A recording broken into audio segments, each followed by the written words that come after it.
of those categories of those learners are the progressed and struggling learners. And therefore, it is correct for me to say it is all our responsibility, starting from directors, CESs, circuit managers or DCSs, principals of the schools, or let me just say SMT, as well as teachers, to ensure that we execute this special task of ensuring that all the progress and struggling learners are attended to, that most learners lack. So again, when we devise strategies, we devise interventions, the diagnostic analysis with topic skills, previous grades, they form integral part of assisting these learners.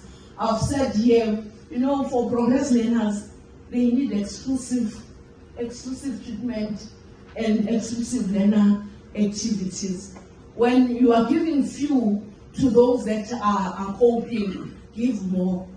If they are lagging behind with the essay writing skill, for instance, give them more so that they gain practice, they practice more in terms of quality, in terms of quantity, and progress learners must always be part of your sample. For you to assess whether the interventions, for you to monitor and support teaching and learning, for you to make the correct decisions in terms of moderation, ensure that in assembly there are progress learners included. And again, we always, when we visit schools, we always encounter experience here too tells us that there is little focus given to them. They don't get the attention.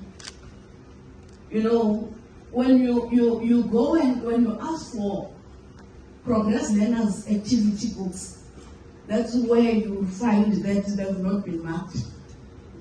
And most of the time, progress learners are not previewed with constructive feedback. And yet they are the ones who are hungry for constructive feedback. So again, when we monitor and support these schools, principals, when we sample and check the quantity and quality of work, whether the learners' books have been marked, our progress learners, because we've profiled them, we know them. We know that there should be Welile's exercise book, there should be Spong's exercise book, you know. So those are the ones that you need to prioritize whenever you want to check whether they've been given constructive feedback. And there should be continuous tracking and analysis of their performance. If I'm saying continuous, even with the informal tasks that are given in the classroom, even with not only when it is formal tasks, when it is tasks for SBA, I mean the continuous, on daily basis, on weekly basis. And this should not just be classroom bound. It should be communicated with the very important stakeholders, parents. Remember, when you progress them, it is a requirement that you sit and discuss with the parents that, as the school, we have given a conditional grant for Welile to progress in the next grade, provided and you put forward the terms and conditions. So this should not wait for the end of the term